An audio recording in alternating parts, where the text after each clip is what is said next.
Hello, I'm Marie Laveria, and welcome to my channel.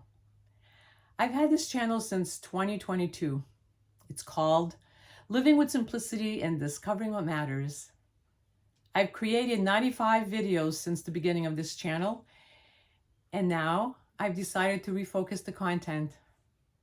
Since 2022, we talked a lot about simplifying one's life, and now I want to refocus more on discovering what matters. The second part of this channel's title.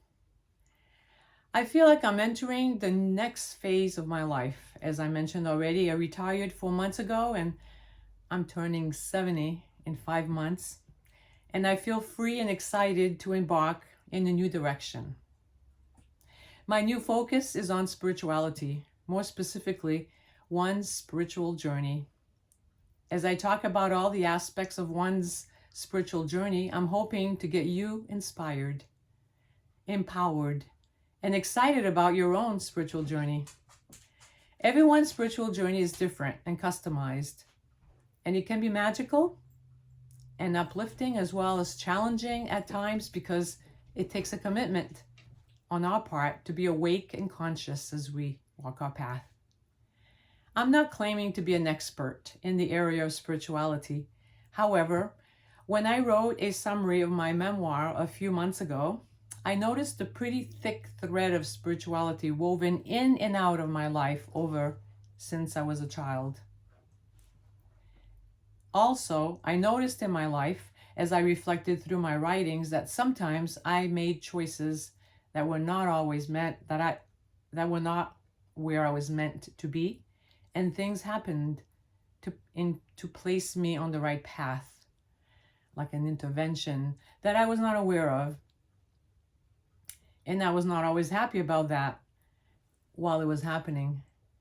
Not knowing, of course, that I was being led to the right place despite myself. It's time for me to plunge into the aspects of living a spiritual life, following a spiritual path, and creating and following a daily spiritual practice. Hopefully my story will challenge you to explore your own path. I want to start with a story. When I was about 40 years old, I had a memory that came to me. It was not a dream, but a vivid memory. And in this memory, I was telling a presence. I'm not certain if it was God or my guardian angel or another spirit being, that I had changed my mind about being born. I vividly remember being in a very comfortable place as I was having this discussion, and I felt like I didn't want to change this comfort that I was feeling. The presence responded to me that it was my choice to make my own decision, but it wanted me to know that if I chose not to be born, that there would be people who needed help and I would not be there to help them. I remember thinking a few seconds and then responding, okay, I'll go. I remember feeling sad if I was not there to help people who needed help. Then I forgot this memory. A few weeks later, my mother told me that when she was pregnant for me, that she almost miscarried. But then she said she went to the doctors and everything turned out okay. And 4 months later, I was born. When she told me this, I was in disbelief. I had never been told this information before. Her words verified that I had a memory and that I did have a memory and it was accurate. I'm telling you this story because we all have choices. We had a choice to show up on earth, and we have choices while we are here on how to live our lives. I believe that we're spiritual beings having a human experience. Our true selves are spirit, and we are having a physical experience on earth for a limited amount of time. Our spirit selves never die, but lives on. I have another story to tell that I would like to share. When I was a junior in high school, and I met with one of my guidance counselors because the junior class had taken a career interest test, and he was giving each of us the reports of what was discovered about our interests in the areas of careers. He said it looked like I had a strong interest in being a social worker. I asked him, well, what is a social worker and what do they do?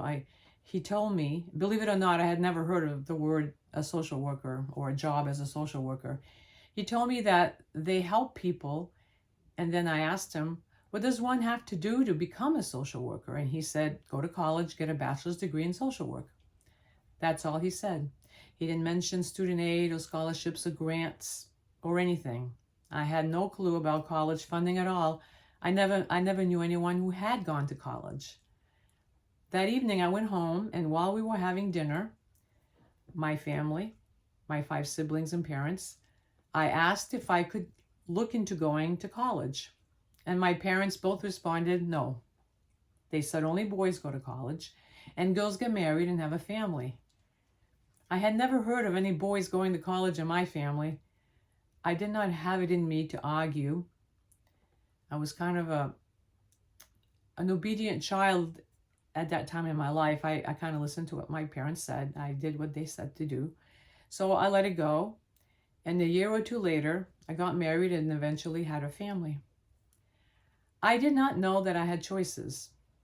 Traditionally, no one ever had gone to college in my family or extended family, and my father was an 8th grade graduate, and my mother stopped attending school in the 2nd grade. She had come from Canada at the age of 14 and had to learn English and kept repeating the 2nd grade, and eventually she quit and got a job. She did very well for herself, however, and did learn to speak, write, and read English on her own. So going to college was not valued in my family system. When I was 25 years old, I had a friend who asked me if I was happy. I had been married for 7 years by that time. I had 2 daughters, and I loved being a mother, but I did not feel complete. Something was missing. I couldn't put my finger on it, but I do feel like I needed more to my life. I couldn't answer this question very easily.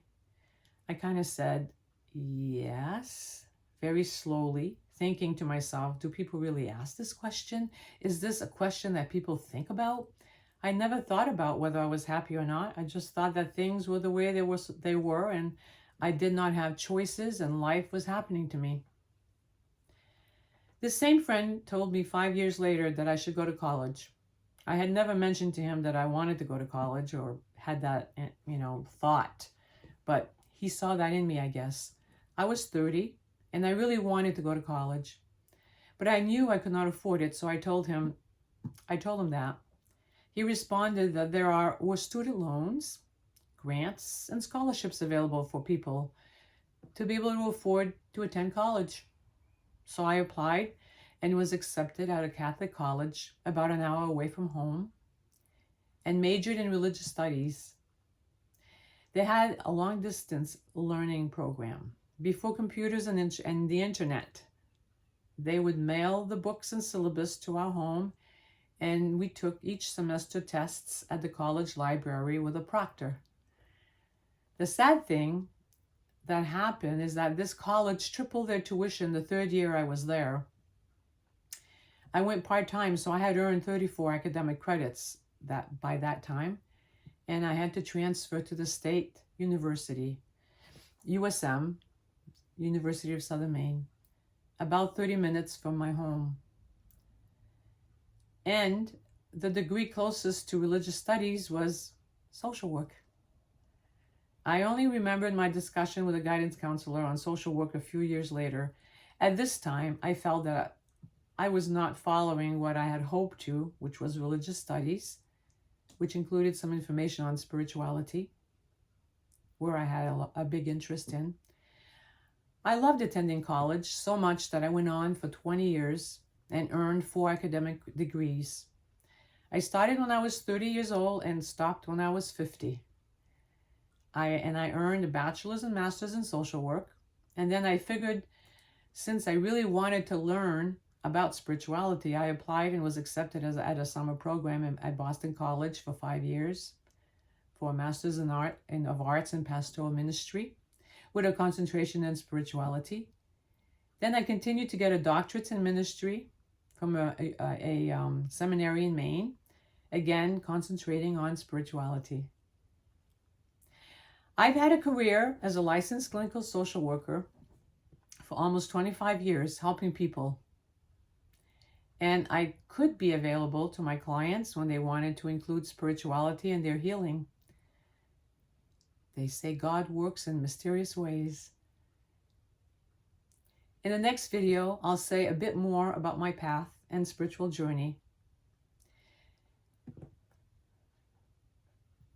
and where I am today.